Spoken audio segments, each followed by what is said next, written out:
Hey, what's up, everybody? I am back like a heart attack. Uh, so today was a good night. Had a lot of fun today. Tomorrow is going to be it's going to be an education day for me. Going to focus most of Saturday just learning some new tricks because I've learned a lot of my tricks. I've learned a lot of stuff, and I really need to pump it up and learn some new stuff. So we have a little stream here for you. Did karaoke tonight. Sang a lot of songs. Did a few magic tricks for some people. It was really cool, and just chilled out, having some fun. So this is a post karaoke stream. Damn, this has got zero. Oh, there we go. Here we go. Here's two cool people. So yeah, I just did a little bit of karaoke. If y'all have any comments, let me know. Dank Mean Time Machine. Was it the set list both magic? What was the set list both magical and musical? The set list musical.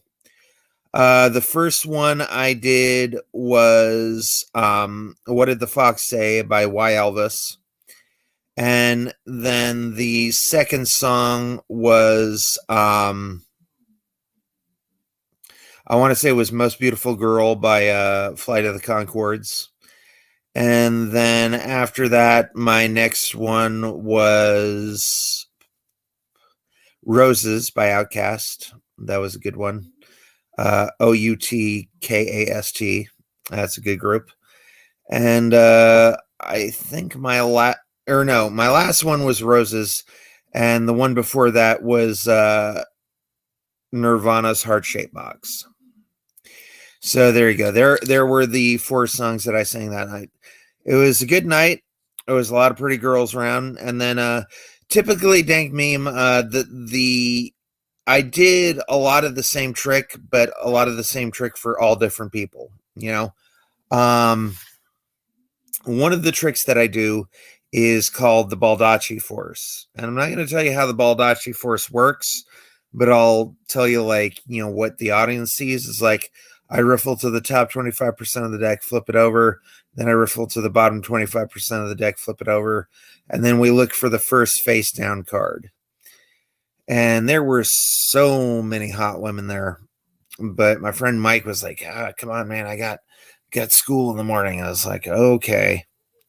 He has Bible school in the morning, so he's like, we gotta cut out early. I was like, seriously, Mike?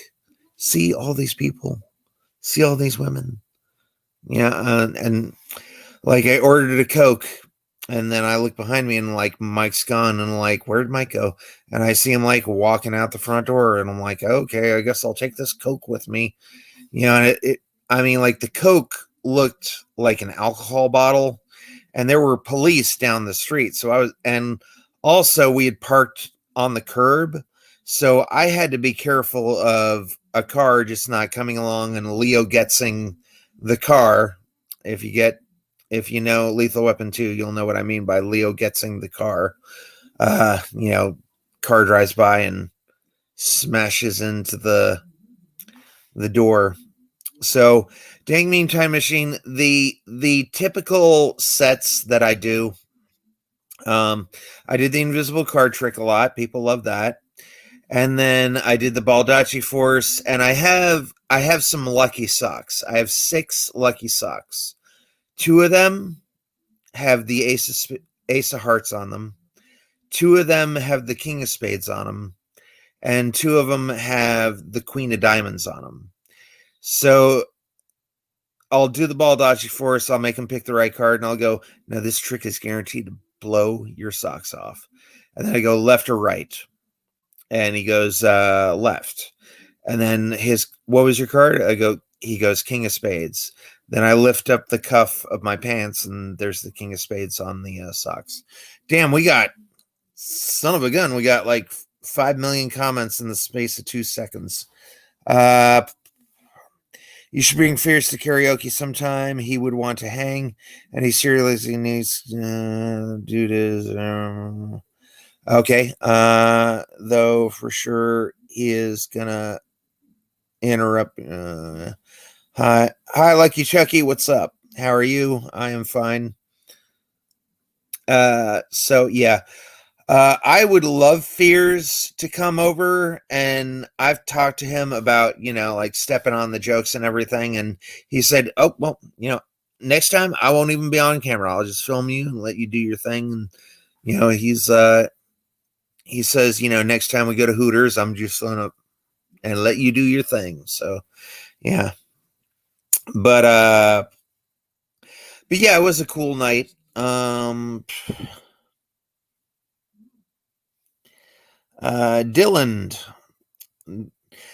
got a good comment. Dylan says we're having a good time, just checking out, he says, Randy, you got a really good channel going. I really like it. You should have more magic videos on here. I will, Dylan. I will have some very soon. Okay. So there you go. So yeah, just chilling out. And like I said at the beginning of the stream, tomorrow, Saturday, I'm going to dedicate the entire Saturday just to learning 5 cool new tricks that I can do. In my mind, I've got about 60 or 70 tricks that I can do. Either Magic the Gathering or bust. Where's the cast? Oh, this wasn't a cast. It was a brace, and I don't wear the brace. I'm about to go to sleep after this stream, and then I'm going to wake up and I'm going to go to penguinmagic.com and learn a few things. But Randy, I love your singing. Thank you, 2 joints. Aunt Anna. Oh, damn, we got everybody here. I think it's because I announced this stream. I got to announce my streams more often. Damn, we got a ton of stuff. Damn, hey, everybody. Whoa, damn. Thanks, everybody. You're all coming in. I got to announce the streams before I do them. I think that's the key. So let me give some shout outs here. Shout out to Dank Mean Time Machine, always giving the really good comments. Shout out to Lucky Chucky. Shout out to Dylan. Shout out to Erie. Where's the cast? Like I said, it was a brace, and I don't like to wear it when I'm like lying in bed. Dank Mean Time Machine. Any teasers for upcoming Cameo Man episodes? The next 2 Cameo Man episodes I do will be 7 minutes long. It's going to make up a 30-minute episode, like a 22-minute episode, which would be a 30-minute cartoon. Because like when you have a cartoon, like the commercials take up about 7 or 8 minutes of time. So a normal cartoon is actually only 22 minutes when you factor in commercials and opening and closing credits. But the first part is going to be 7 minutes. The second part is going to be 7 minutes. And then Fierce gets his 2 Fierce Man things. And then the third part will also be 7 minutes, and it'll wrap everything up in a nice little bow. MMA Holes says DVSV Flood. Great singing friend. Thank you, Henrik. Aunt Nicole says MMA Holes in the house. Sean Hart says MMA Holes, love your singing. Cool, thank you. Aunt Anna the Knitter, the MMA Holes rule. 2 joints. Randy, love your singing. Thank you. Damn, everybody's being so nice. This is cool. I love this. Whimsy said the MMA Holes, love your singing. Hello, Aunt Randy, you rock, bro. Thank you, Uncle Mike. Come on, get loud. I can't be too loud because I live in a community, and if I, do some stuff. Sean Hart, MMA Holes, love your voice.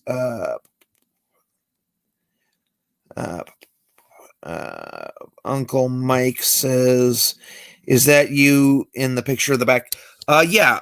My mom is a painter. Who asked that? Uncle Mike. Yeah, Uncle Mike. There's a funny story to this picture. So this is actually my class picture from when I was about 9 or 10 years old. And in the actual picture, I didn't, prepare at all for that day, for picture day. And I actually had like a large tuft of hair that was sticking out of the side of my head because I didn't comb or anything. I was really dirty and messy back then. I had a large tuft of hair coming out of my head, and all of the little 3x5 pictures they had of me all had that huge little tuft of hair sticking out of my head. So my mom is an oil painter. So she said, you know what? And this is before Photoshop, by the way. My mom was an oil painter, and she said, you know what? I love this picture of you, Randy, except for the tuft of hair. Like, it looks like you're growing a brain out the side of your head. So my mom took the picture, put me in I think I was wearing a suit, but she painted this nice picture. And instead of painting it accurate with the like huge tuft of hair sticking out of my head, she ignored that part and just made my hair normal. So this picture is an actual picture, but this oil painting looks better than the actual photo does. So that's the story of that right there. No Streamlads. I don't know what Streamlads is. Kiwi, let me know. Love your work, Randy. Thank you so much. Aunt Anna, Re-Rock Bro, Ray the Taco Jin. Shout out to JBH. Shout out to Jesse Bell Hill and the MMA holes. Renee Diggler, Pale. Love your stuff, Randy. Thank you. Pop Tarts are delicious. Pop Tarts are delicious. I love Pop Tarts. I'm going to put that up there. Pop Tarts are delicious. My favorite are the fudge and cream Pop Tarts. Those are good. Are you doing a multicolor deck or single? Sometimes I use a multicolor deck. There's a really good deck that I use called the Rainbow deck. But the problem is with the Rainbow deck is each of the cards has like a distinctive back, and it has a specific color. So I'll do one trick with the Rainbow deck, and then I'll do one trick with the Rainbow deck. And here's the thing about the Rainbow deck. The Rainbow deck has a Joker, and the Joker's on a bicycle, and it has like a little speech bubble. And in the tiny little speech bubble, it has 5 of clubs in it. So what I'll do is I'll do my magic, and I'll make the person pick the 5 of clubs. Then I'll have them stick that card back in the deck somewhere, and I'll say, what I want you to do is take this card and just take this deck and just pound it. Just slam your fist down on it. And they slam their fist down on it, and then I show them the card. And if you're not looking closely, it just looks like a Joker. So I go, was this your card? They're like, no. I'm like, wasn't the Joker? They're like, no. I'm like, what was your card? And they go, 5 of clubs. And I'm like, what? And they're like, 5 of clubs. And I'm like, what? And they're like, 5 of clubs. And I was like, no, I was talking to the Joker. The Joker's talking to you. Take a real close look at the Joker. And then on it says 5 of clubs. But it's a very fancy deck. So I really don't use that one too much, because everybody thinks, oh, you can just tell what card it is by the color back, which is also partially true. But the Rainbow deck is for magic makers, and each card has a very distinctive back and a very distinctive finish, and they're very well-made cards. I got Randy, keep it up, brother. MMA holes in the house. Wonderful, wonderful. Yep. Why so serious? Yep. Damn, son. You are a magician. Yes, Kiwi, I am. Pixel Protocol, Randall. Henrik Walmark. Good Joker magic. On Anne. Is that a picture of Titanic behind you in your bed? Yeah, it is. I was really happy with Titanic. I actually didn't want to see Titanic. because I thought it was going to be just like a boring like romance movie. But when I saw it, like the directing on that movie is amazing, and the special effects were groundbreaking. Uh, that movie was actually like 5 million times better than I thought it was going to be, and it has really good lighting. I believe Russell Carpenter was the cinematographer on that, and Russell has done quite a few really good films.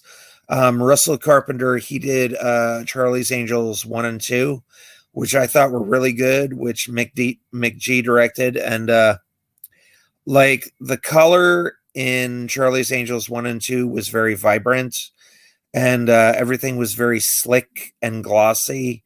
And I thought it fit the feel of the show. And then I see Charlie's Angels, the reboot, which had Bill Pope as the cinematographer. And if you don't know who Bill Pope is, Bill Pope was the guy who shot Bound for the Wachowskis. He shot The Matrix 1, 2, and 3 for the Wachowskis. He shot Spider-Man 2 for Sam Raimi's Spider-Man 2. And I'm a big fan of Bill Pope. But when I saw Charlie's Angels, the reboot, I was like, damn, this doesn't look good at all. Yeah, I mean, like, this isn't like the top quality work that Bill Pope is. You know, it's not up to the echelon of movies that he usually does. Titanic, the movie, you're right, Randy. Great movie, yeah. King of the World, yep. James Cameron is a good director. Henrik, that is a drastic understatement. James Cameron is one of the best directors, one of the probably top 3 best directors living today. I'd say Christopher Nolan, number 1, James Cameron, number 2, and probably Quentin Tarantino, number 3. Erie, I heard 2 million people died on that boat. No, 2 million, it wasn't that much. It wasn't that big. But a lot of people did die on that boat. And what's weird, Erie, is that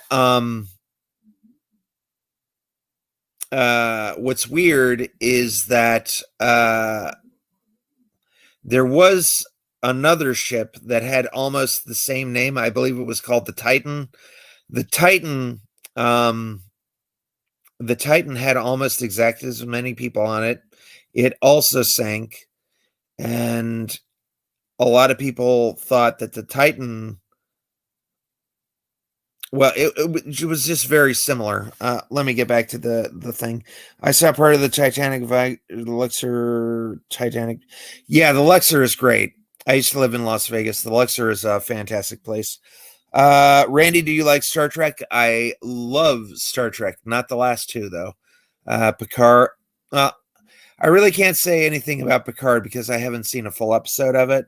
But I watched Star Trek Discovery and I watched 2 episodes and I was like, wow, these 2 episodes are really hard to get through. Like, I really have to force my attention to watch these last 2 episodes. I am also loving today. Thank you, Henrik. Decent list, yeah. Living directors that still make movies. Yes, Erie. Definitely. Living directors that still make movies. Christopher Nolan, James Cameron, and Quentin Tarantino, probably the best 3. Where do you think Atlantis were? If Atlantis is anywhere, I believe it's in the Bermuda Triangle in the Devil's Triangle. I think that's where it is. 1,517 souls lost. So there you go. Thank you, Kiwi. Henrik, are you about Paul Thomas Anderson? Yeah. The thing about Paul Anderson, and like I've done a few short films that I feel like capture his thing. Like Paul Thomas Anderson, here's the thing, he will stay on a shot for a really long time. And I'll have some like very like soft music playing. It'll be kind of like an ambient kind of feel, ambient music. And he lingers on shots for a really long time. And when you do that and you cut all those shots together, not only is it easy to edit, but it has like a very like jarring vibe to it. What Yes, you're awesome, Randy. Thank you. Paul W.S. Anderson.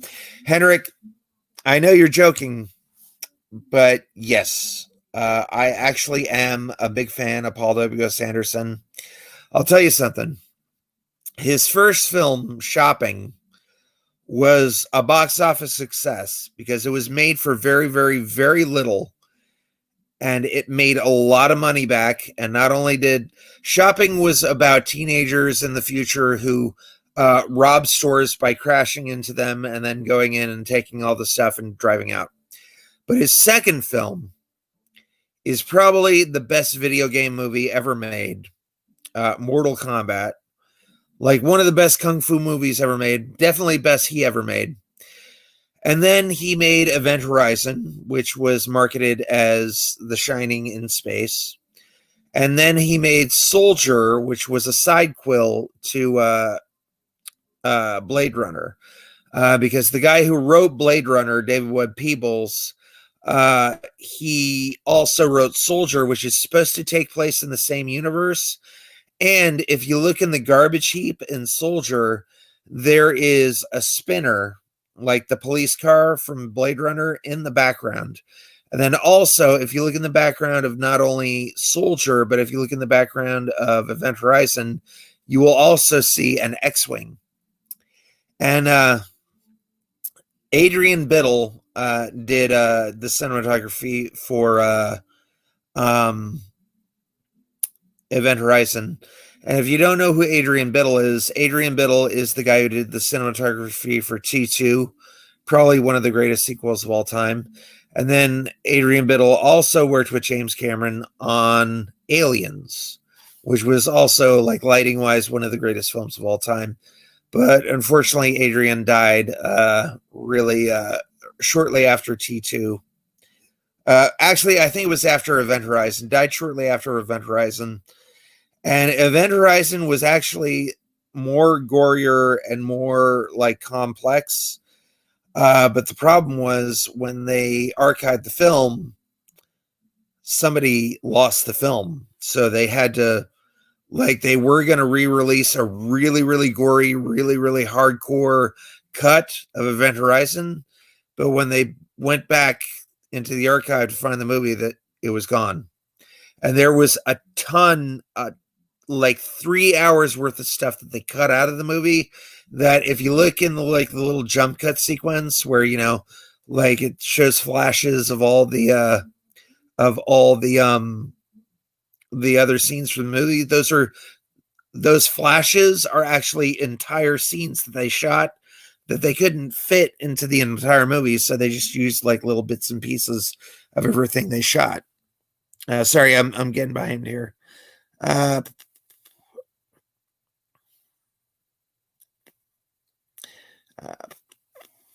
Damn, I'm missing a lot here. So, will you like Star Trek Discovery once you get through the first? Oh, I will. Okay, I'll give it another chance. I'll give it another chance. Roy Anderson. Roy Anderson was the guy on Cut It Out, right? Was that Roy Anderson? Come on, Ann. What's wrong with the first 2 episodes? Star Trek Picard. Watch the first 6 episodes and like it. Joking. Event Horizon is amazing. Kiwi, my joke for Titanic. Come on, Ann the Trekkie. I don't know. Adrian Bottle. Yeah.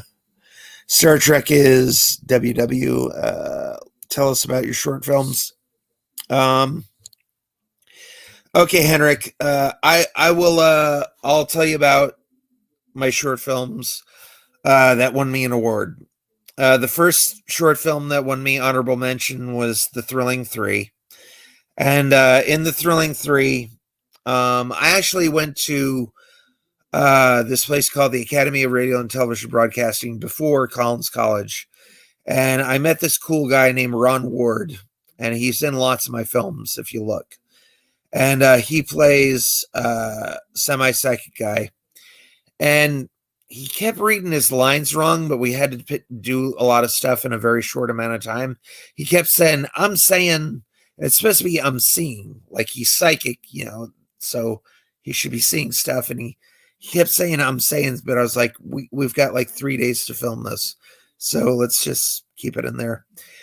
And then the second guy that plays Mr. Mental, the balding dude, that guy is called Chris Andrews. And Chris Andrews is the best actor I've ever worked with ever. And he comes up with so much funny stuff off the cuff. The problem with a lot of people is a lot of people are under the impression that they are Eddie Murphy or that they are Jim Carrey and can just make up stuff off the top of their head and it'll be funny. You've actually got to be extremely, very, very good at improv to just make stuff up on the fly and have it actually be funny. A good example of this stuff not working is the movie Ghostbusters 2016, Answer the Call. Like, there was just tons of improv in there that just wasn't funny. And there were some improv in Ghostbusters that just didn't make sense at all. Because, like, at one point in the movie, who's the big lady? Well, anyways, there's one line in there, Kathy, can't think of it. There's one line in there where one of the Ghostbusters says to the nerdy bad guy, hey, we found your virginity in the Lost and Found. And if you think about that line doesn't make sense because it's supposed to be a burn that he didn't lose his virginity. But if your virginity is in the Lost and Found, that means you lost your virginity. So that's not really a burn. That's actually kind of a compliment. That's kind of like, oh, you lost your virginity. Oh, there you go. So, yeah, a lot of the jokes in Ghostbusters 2016 just didn't even make sense. A lot of them weren't even funny on any level.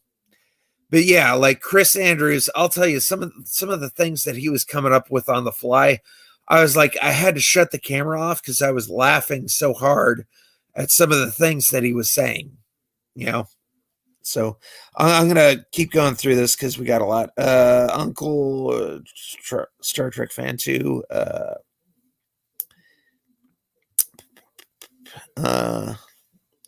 Oops, sorry, bad language. Later, Andy. Yeah. I hope I didn't say something bad. Let me know if I said something bad, Kiwi. Turquoise for Stalker also lost. The names of Star Trek, Kiwi, bye-bye. No Roy Anderson, the Swedish director, but if you don't like slow and jarring, you won't appreciate it. I do like slow and jarring. I really do. And like it's actually kind of easy to do, but you got to know where to put the camera and you got to know like, are we going to do a slow push-in? Because Paul Thomas Anderson does some really slow push-ins. And like, that sounded bad. But anyways, like sometimes you'll have to like look at the edge of the frame to realize if, like, is the bottom of my thumb connecting with the thing? Oh, yep. He's doing a really slow push in. It's really slow. You can barely register it. But if you keep looking at the side of the screens, oh, yep. The other part of his finger is going. So, you got to like notice the side of the frames because he does very, very slow dolly-ins. Sometimes they're so slow that you don't even notice that they're happening at all. I gave Enterprise a second try. I loved all these years later. Yeah, Enterprise is good. And Jolene Blalock is pretty good. Thrilling 3 was the name of your short film. Where can I check it out to watch it? It's on this channel. But it's probably one of the first 10 videos I ever put on YouTube. So if you go if you go to like the first 10 videos, it ought to be somewhere there. And then also I have a few director's commentary ones where I tell you all the behind the scenes stuff. Melissa, LOL, ha ha ha, slow push-ins. Yeah. Poor focus puller. Yeah. Poor focus puller indeed. Cause pulling focus is, a lot of people don't realize, like, the focus puller does not like look through the camera when he's pulling focus. Like the little wheel, they put like a little piece of tape on the wheel, and then they put a little piece of tape, like they start out far away and they put a piece of tape on the wheel, and then they go into the second part of the shot and then they put another piece of tape on the wheel. And basically the focus puller has to guess and slowly turn the focus wheel as the camera is pushing in. And he knows the end point because there's that little piece of tape on the end point. But yeah, I mean, like nowadays they probably, can just like look at the video assist monitor. But yeah, it's actually not an easy job. It's actually a very difficult job. Ghost, okay. Scott Bakula is a charming man. Yeah, Scott Bakula is pretty cool. He's a pretty cool guy. I actually watched a very, very old movie with Scott Bakula that I don't think anybody remembers. It was called I Man. And basically, the I stood for invincible, not invisible, invincible. Yeah,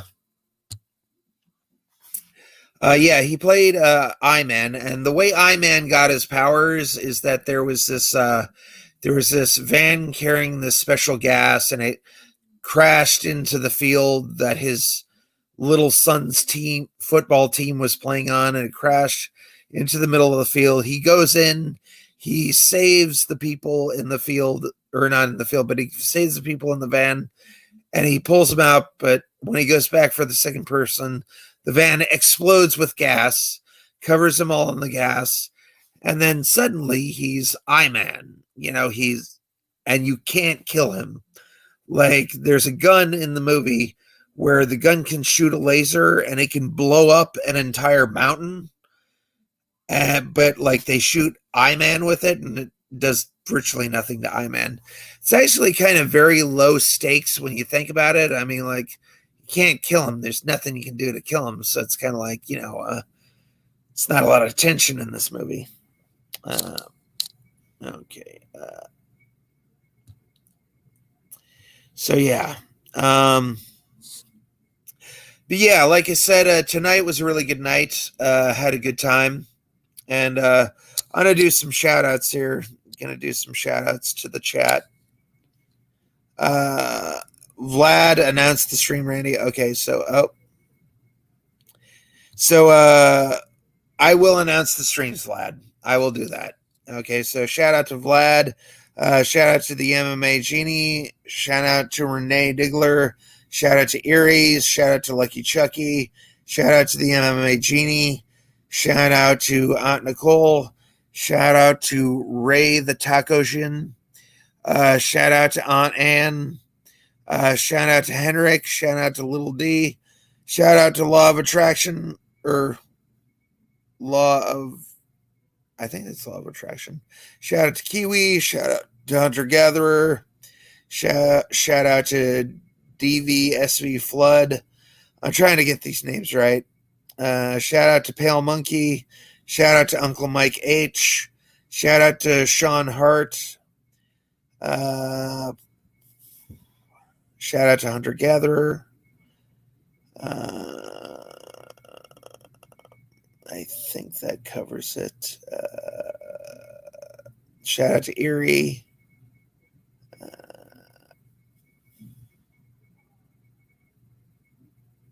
Shout out to Dylan.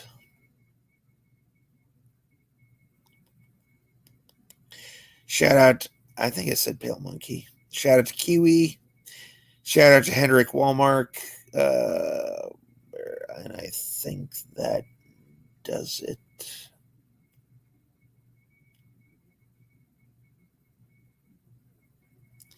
I think that's about it. Well, if I missed you, let me know. Let me know in the chat.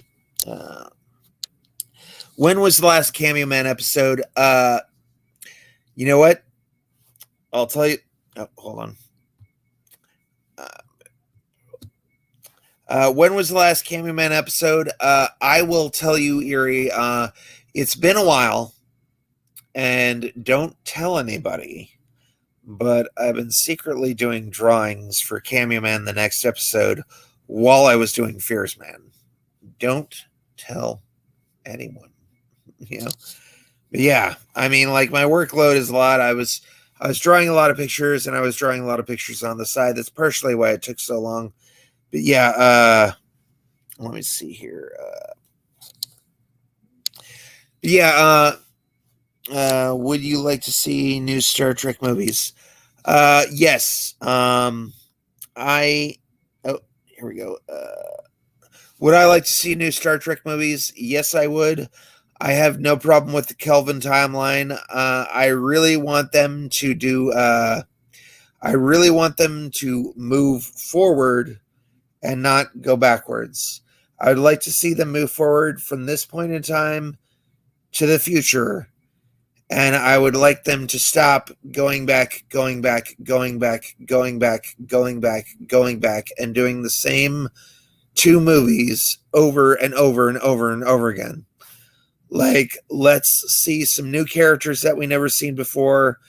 Let's see some new stories that we never seen before. Let's not go back in time and reset the timeline. Let's not go back in time and do Wrath of Khan over again. I'm sick and tired of going back in time. Like, one of the main things that I like about Star Trek and liked about everything until Enterprise was that, they kept.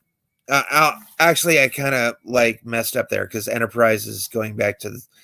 I really don't want to go back in time. Let's move forward in time. Let's go into the future. I'm watching Star Trek because it is a show about the future. I do not need to know about the past that is the future, that they are going into the future that's already passed. I don't like that. Show me a show about the future and quit going back in time. I don't need to see everything over and over and over again. That's how Zack Snyder was secretly filming the Snyder Cut. Yeah, I know, right? What do you think of Star Trek Lower Deck? It's so funny, great work. I haven't seen any of the Star Trek Lower Decks, so I can't comment on that. Me too. Gotta go. Cheers. See you later, Henrik. They keep doing it though. Lots of stories of Star Trek. Yeah. I would like to see more of TNG, but not in TNG era, like now. Like, let's see Diana Troy now. Let's see. And I know they've been doing that a little bit with Picard. But, like Picard, any Star Trek Discovery, there were a lot of values and touchstones. And, like Star Trek The Next Generation, Star Trek Deep Space Nine, Star Trek Voyager, and Star Trek Ship Enterprise. All those movies were, at their core, they were morality tales. They were like, hey, you know what? You've got to have morals.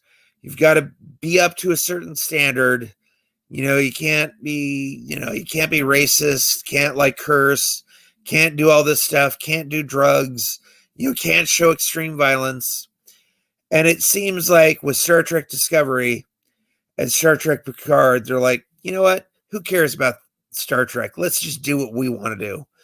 And then, I saw this one part in Star Trek Picard where, this woman is sheer effing hubris. And I'm like, no, that's going away from what Gene Roddenberry wanted. Gene Roddenberry wanted a very peaceful, very decent, very nice. Gene Roddenberry's vision of the future was a positive upbeat, optimistic view of the future. And then like Star Trek Discovery and Star Trek Picard are just like, I'm just going to crap all over that. We're going to have extreme violence. We're going to have people cutting each other's arms off. We're going to have like blood everywhere. We're going to have people cursing left and right. Like we're going to have like, people like breaking the prime directive every which way. Like that really goes away from the values of Star Trek and everything that they've, built up. And I just don't feel like Star Trek Discovery or Picard really cares about what came before. And a lot of people have pointed out that it doesn't seem like they had a plan. Like they are just DCing their way through the episodes. Like we have no idea where this is going to go. Every episode is going to end on a cliffhanger. Oh yeah, and you know what? The last episode is going to end on a cliffhanger. We're not going to resolve everything. And I feel like that's a great big giant cop out. And I feel the same way about Sherlock season 4. Like the first part of Sherlock season 4 is amazing. Moriarty is messing with Sherlock. And at the end of Sherlock, there's this big cliffhanger that Sherlock jumps off a building, falls to the ground, dies. And then Watson comes over and, I checked him. He's dead. And then in the second part, obviously it's called Sherlock. So you got to have Sherlock. And it's teased in the first part that there's some really rational, clear, very logical explanation. And then in the second part, it's like they basically say, hey, whatever you think happened, happened. They do not give a clear, like well thought out, like well-reasoned explanation. They're like, here's a way it could have been done. Here's a way it could have been done. Here's a way it could have been done. Here's what way it could have been done. Which one do you like better, audience? Just pick. I was like, no, you set up all these like little things. Like, why is Moriarty tapping on the armrest? And like, what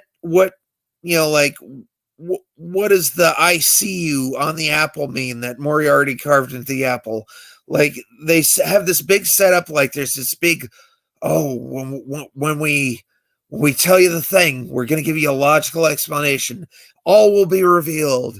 And then it's like, well, this could happen. This could happen. Which one do you want it to be? Like none of the explanations were very satisfactory and wrapped it up. And I was like, that sucks. Damn. Yeah. And that's the thing about the next Cameo Man episode. The next Cameo Man, there are 3 parts to it. And the third part will have an ending. It's not going to end on a cliffhanger. Because, ending on a cliffhanger, it's good if you know where you're going. And you have a Return of the Jedi where, yeah, we're going to wrap it up. It's all going to make sense in the end. But I feel like with Empire Strikes Back, they knew, where they were going. They knew what they were going to do. Like, okay, we got this cliffhanger. Han is going to have to be broken out. We're going to have to do these things. So, damn, my voice is getting hoarse. So, totally different for sure with Star Trek Discovery and Picard. That's why I like it, because it's so different. Yeah, I think I would feel differently about Star Trek Discovery and Picard if it had nothing to do with the Star Trek universe. Like if this was just a space movie with that happened to have the guy who plays Picard. Damn it. I am losing my mind right now. I cannot think of who it is. But anyways, if you could have the same plot, but not have it be tied to the Star Trek franchise, I'd probably have a different opinion of it. But Star Trek Discovery and Picard it doesn't honor the source material at all. And I think, like, when you have a set fan base and you have people who come to a show for a certain thing, and then you just completely turn around 180 and just take a big dump all over that, that's not respectful, and that's not honoring the source material. And I think a prime example of like disrespectful material is probably the Batwoman series, because I'm perfectly fine with a gay Batwoman, and she, every character on there is gay and whatever, but there were a lot of things that were just disrespectful to the Bat mantle. Like in Batwoman, Kate Kane finds the Batcave, just randomly finds the Batcave, number one. And then number two, when she gets in the Batcave, she looks at the Batsuit, Lucius Fox's son, Luke Fox, comes in and like, what are you doing here? She goes, that suit needs to be changed. And the guy's like, that suit is literal perfection. And she goes, oh yeah, it will be when it fits a woman. It's like, that's totally crapping over the Batman. And then also, midway through the show, midway through the episodes, everybody's like, oh, Batman's back.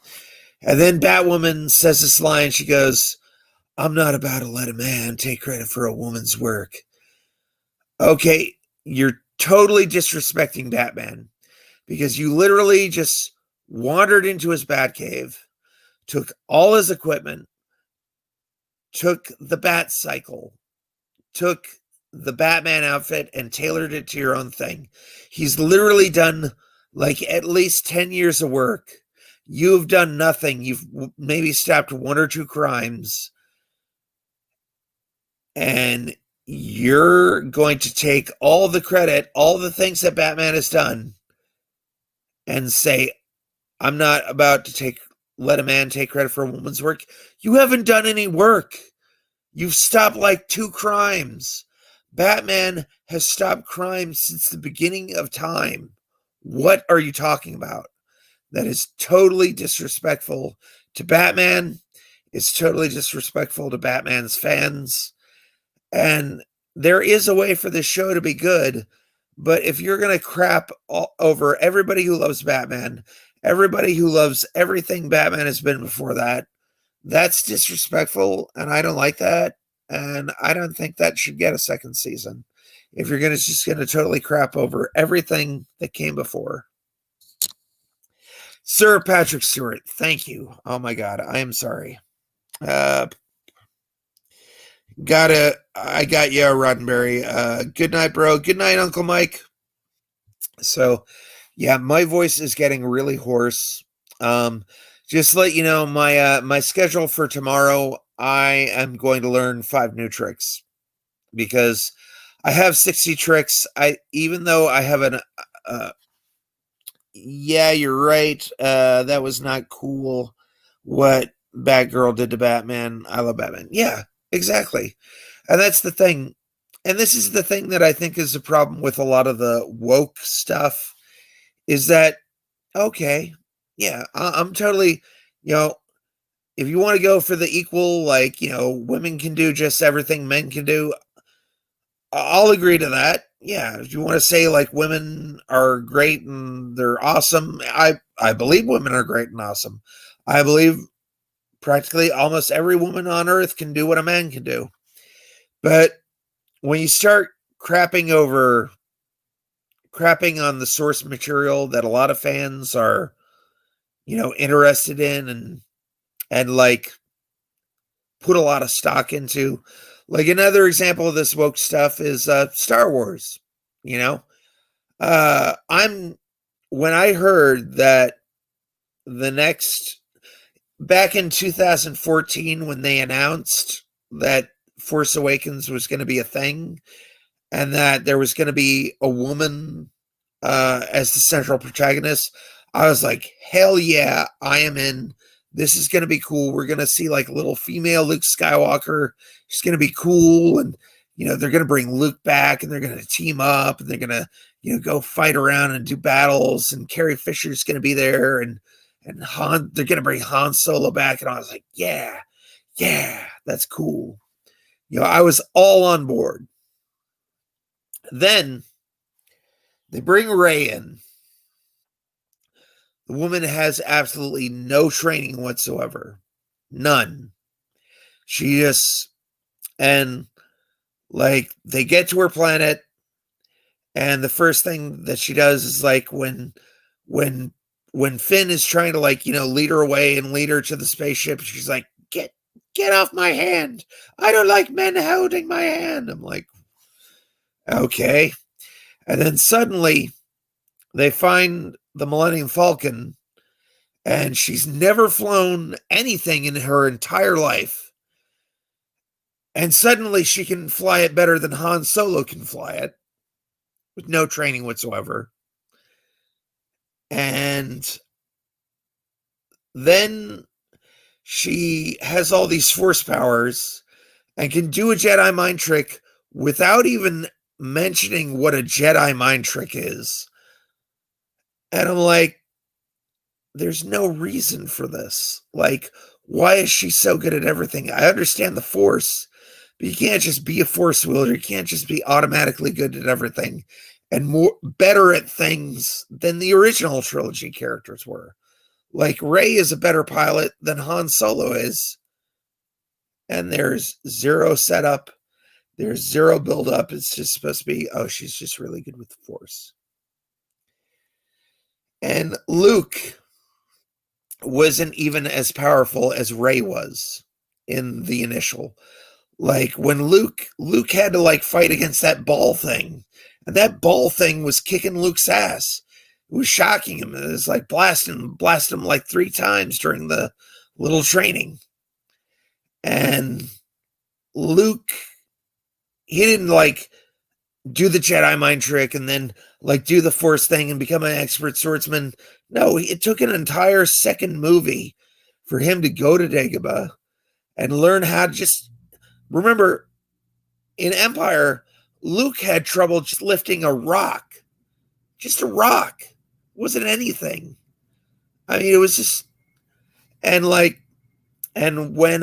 Vader and Luke fought for the first time on Bespin, Vader kicked Luke's ass, chopped his arm off, and Luke was so despondent. He's like, I can't win this. I either got to join him or kill myself, so I'll just sacrifice myself. And Luke knew he couldn't be Vader, so he committed suicide.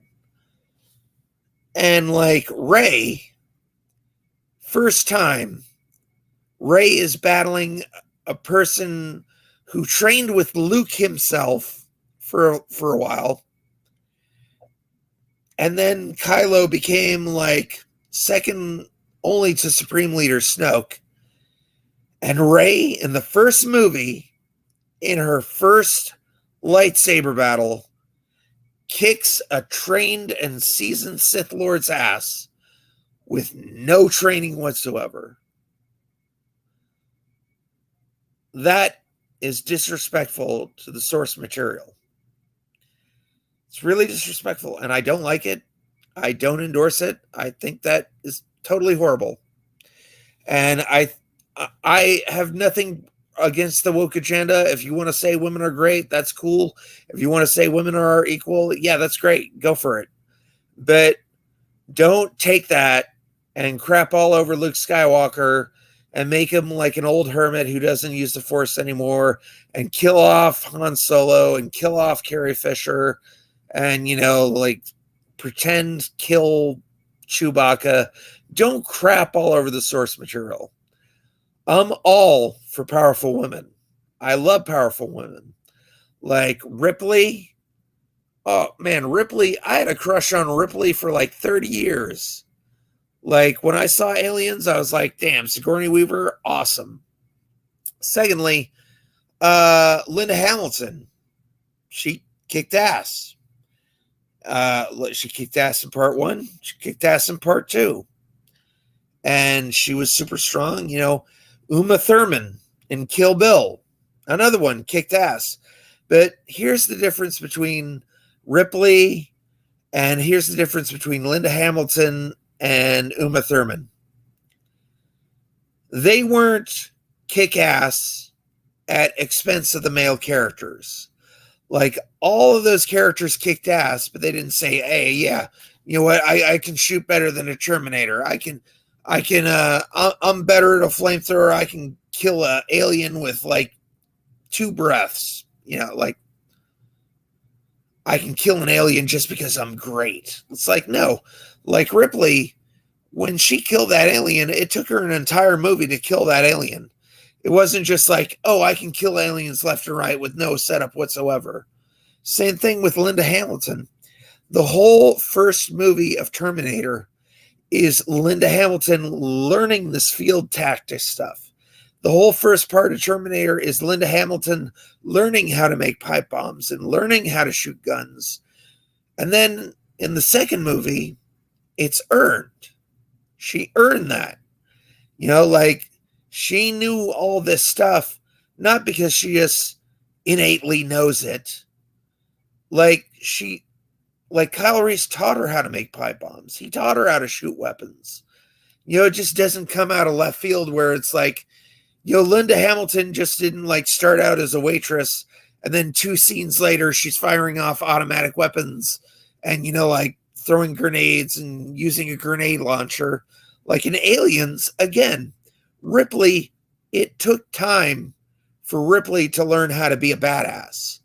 Like, ironically, it was played by Michael Biehn, the same guy who taught Linda Hamilton.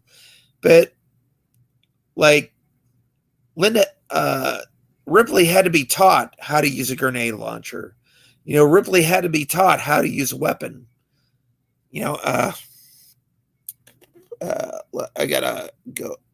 Roddenberry, good night, bro. You were right. That was not cool. Yeah. I think everyone just wants to be politically correct in the industry, and I am for that, but why change everything up? I'm going to highlight that comment. So On has a really good point here. I think political correctness is going too far. It's going just a little bit too far. Again, I'm all for women being kick-ass.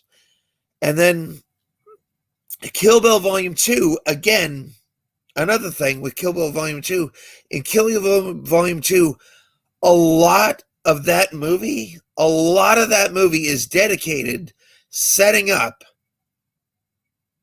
Uma Thurman becoming a badass. Like, a lot of that movie is like her with Pai Mei, and she's like, punch the thing, and she works for it, and she takes a long time. She's not a badass right off the bat. In fact, the first thing that she does when she goes up to Pai Mei is she throws a punch at Pai Mei, and Pai Mei like twists her arm behind her back and threatens to break her arm and karate chop it off. She, like, the bride wasn't just instantly good at everything. Like, there were years of training. It wasn't shown in part 1, but it was heavily referenced. And, so, yep, Star Wars, should at least got, yeah. Erie, they had to kill her off because she died in real life. Oh yeah, Carrie Fisher. Yeah, they did kill her off because she died in real life, but I really wish there was more to her arc. I know they had to rewrite the third movie just to fit her in, and yeah, that was sad. And then again, Carrie Fisher. Carrie Fisher was a badass in Star Wars Episode 4, 5, and 6. And it was set up. She was a princess. She, like, from the very beginning of the movie, she's like, this guy's a bad guy. He thinks he's all that. You're not getting any information out of me. Nope. I'm going to be tight-lipped. You're going to have to torture it out of me if you want it. Why was Anakin so good at pod racing? Again, yeah, that's a good point. That's a good point. It wasn't valid. And a lot of people gave George Lucas crap for that. And he was like 10. Yeah, a lot of people gave George Lucas crap for that. That was not a good piece of writing either. And my take on Star Wars The Phantom Menace, I really like it. I thought it was a good movie. But the problem with Phantom Menace for me, I don't know who the main character is. I know the main character of parts 1 through 6 are Darth Vader, but they did not set Vader upright in Phantom Menace. And I'm not saying because he was like 10. I'm saying it because like half the movie goes without Darth Vader. And then at the very middle mark of the movie, you bring in Anakin. And I'm like, for a while there, I thought, oh, this is going to be about Qui-Gon Jinn. And then I start watching the movie and I'm like, oh, maybe it's more about Obi-Wan. And then halfway through the movie, they bring in Anakin. And then Anakin's supposed to be like the big cool guy. And it's like, and then like the end of the movie, he basically like accidents his way through a star battle. And, you know, Qui-Gon Jinn and Obi-Wan, it was really like equal parts Qui-Gon Jinn, Obi-Wan, and Anakin. And again, I know Anakin was supposed to be the focus of the movie, but that first act and the first half of the second act, you would not know that that was supposed to be a movie about Darth Vader. Like, you know, it's been an hour. It's an hour and 2 minutes right now. So I thank everybody who came in. Thank you so much. I'm gonna start announcing my videos now because at one point I had 19 people in here. So and now I have 5 people in here. I'm gonna go. I'm going to learn some new tricks. But I thank everybody from coming in. It's like the Great Gatsby. Yeah, Erie. It was like the Great Gatsby because, like, you know, most of the movie Gatsby isn't in it, and you know, Phantom Menace, Anakin isn't in the bulk of that first act and second half act. But I will. My voice is getting so hoarse, partially because I sang my heart out tonight. And the mic was not very loud, so I kind of had to project. But thank you, everybody, for coming and showing up. I appreciate it. Leave some comments below. And if I missed you, put your name in the comments, and I will give a shout out to you next time if you show up again. And, you know, I had a great night. It was pretty good. And I give this night, I give it about an 8. I give it an 8 out of 10. So thank you, everybody, for stopping by and showing up. I really appreciate it. And I got to say, my name's Randy Brown, and I will see you later, alligator. All right, bye.